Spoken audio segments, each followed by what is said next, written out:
All right, welcome back to another episode of Being Intentional. I'm your host, Frederick Burns, and we are on, I believe, part 6 of my suicide story. Just to recap, I attempted to take my life on April 17th of 2007, and I was talking about the healing process I was going through at the end of the last episode. Again, so to make some extra money, I was doing some mystery shops, and I made a few $100 to help out. It was at least gas money to get back and forth to work. And my birthday rolls around January of 2008. And I never tend to work on my birthday. I always take it off whenever possible. So that year was no different. So I had the day off, but there was a couple mystery shops that was due. So I got up that morning while she was still asleep. Now, mind you, she and I hadn't discussed any particular birthday plans because money was tight. So I didn't have anything in particular that I wanted to do for my birthday. So I got up and went and did the mystery shops. And after the mystery shops was done, I came home, did my report, submitted everything, and just wanted to chill out and relax the rest of the evening. Suddenly, this mutual friend of ours called her and asked us to come over because he's cooking or whatever. I'm like, no, I don't feel like doing that. I don't feel like driving all the way across town when we can just cook here or whatever, or we can order out or whatever. And she was like, no, I really want to go. I'm like, okay, well, if you want to go, by all means, go ahead. But I don't want to go, so I'm not going. And you would think that since it was my birthday, my wife would allow me to do what I wanted to do on my birthday and support me in that. But she totally didn't. She got up and she took my car and drove across town and had dinner with these friends at a friend's house. I was like, okay. So I just chilled out at the house. Backing up a little bit, I was still writing my book at the time. And I think I told her if I go, I'm going to take my computer and my notes and be working on my book while we're at dinner or whatever. And she said that was not cool. She didn't approve of that, and she didn't appreciate that. Like, well, again, it's my birthday. I should be able to do what I want to do. And if you can't support me in doing what I want to do, then I don't want to go. So I stayed home and I worked on my book that night. And it was just, I was very intentional in my actions because my mental health was more important than having dinner with friends. So prior to that, I had spent a lot of years kind of being a yes man. So anything anybody wanted me to do, I kind of was like, okay, boss, let's do it, or whatever. Never really voicing my opinion and saying, no, I don't want to do that. I want to do something else. So that day, I really felt like it was important that since it's my birthday, I should be able to do what I want to do, and you should support me in that. But I didn't get the support that I felt like I should have gotten. But I never made an issue of it. I just continued in my healing process. So I'm going to wrap up this part of my journey with the understanding that healing from a suicide attempt from that day forward is a lifelong process. So again, this happened on April 17th, 2007. In 2008, my wife and I separated in May 1st, and we were officially divorced November 19th.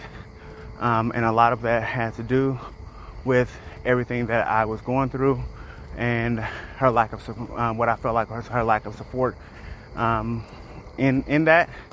I wasn't the one that asked for a divorce. She was. I believe that what I was going through was more than what she was able to handle. If you ask her, she'd probably say something different. But it's not about. This is not a debate between me and her. Whatever her truth is, I support her in that, and I hope that she supports me in my truth. But it's a lifelong process. So I didn't speak publicly. Like I said in my first episode, this is the first time I've ever spoken publicly about everything that I was going through at that time.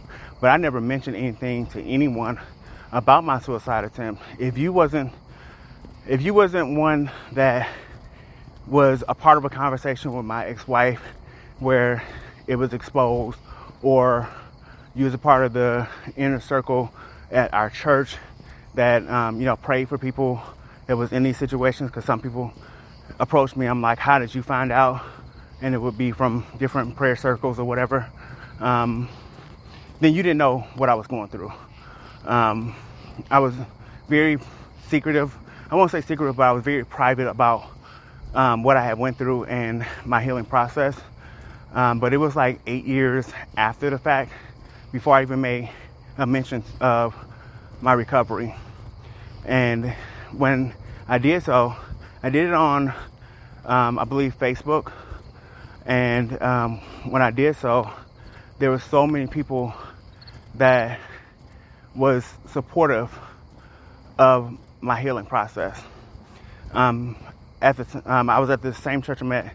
Actually, I've been a member of the same church this entire time, and my pastors have reached out to me on several occasions to start a small group. We do a lot of small groups in our church, and they've reached out to me to try to get me to start a small group. But my work schedule never works out where I can do a small group. But at the time that I mentioned that on Facebook, it was because God had placed it on my heart, a small group idea. But then, of course, whenever God, you know how when God puts something on your heart, there's always a tangible force that wants to get in the way of you doing what God wants you to do at that time. And sure enough, like clockwork, as soon as the idea dropped in my spirit and I began to work on the curriculum for this small group, my work schedule changed. I can't remember if I changed jobs or if my schedule altogether just changed to a point that I couldn't find a good time that would work for the participants of my group. So I never even put it out there, never even finished the curriculum. But there were so many people that was in support of the idea of me speaking out about mental health and survivors of suicide.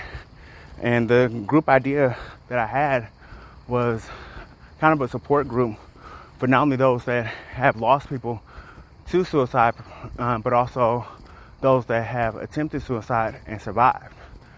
And it's probably something that I will eventually get around to doing under Being Intentional. But in the meantime, since then, I have just continued to focus on my healing. And part of it has really been progressive over the last few years. If you go back to my TikTok page, you'll see where I shared, it's like a 40-some part series of video, 3-minute videos that I shared where I talked about a lot of the different things that I've been through over the last 10 years and my driving force behind being intentional at this point in my life. And in that, I talk about many of the things that I've done to get to the point that I'm at in my life. So that's where my focus is continuing to do the work so that I don't end up back where I was. And in my introductory episode, I talked about the issues that I've been going through with my father recently. And I had to flat out tell him that day that your behavior is very triggering for me. You're triggering some of the traumatic events that I've been through in my life and what I felt at that time and what it drove me to do. And he never, I can tell you that he didn't understand what I was saying and what I meant by that. And his lack of care and concern for what I was telling him at that time was driving me to want to go ahead and put him, expel him from my home and my life, because my mental health, my mental and my physical health right now is two of the most important things. I don't care what anybody around me is going through.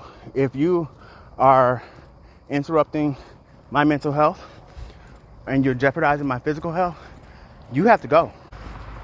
And whether you agree with me on that stance or not, that's just my way of being intentional about those two areas of my life at this point. You cannot interrupt my peace, and you cannot put my physical health in jeopardy. And if you go back and watch every video in that series on my TikTok page, you'll understand why.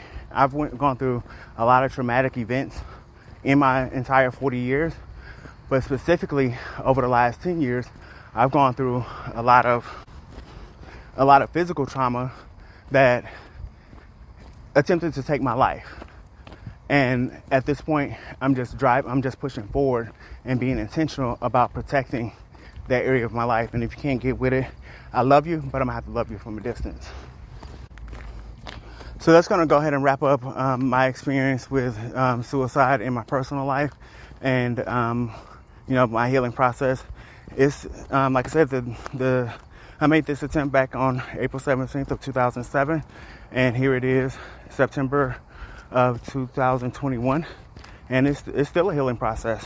I'm in a much better mental space today than I was back then, but that's because I have been intentional about protecting my mental space.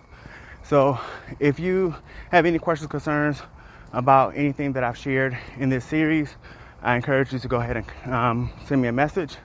I should have been better prepared, but if you know anyone about that is struggling with depression or thinking about committing suicide, I encourage you to contact the National Suicide Prevention Hotline. I don't have the number offhand, but please visit my Instagram, Twitter, and TikTok, and I will share the number and the website on there. In the meantime, this has been another episode of Being Intentional. I'm your host, LaFreddie B. Until the next episode, peace out.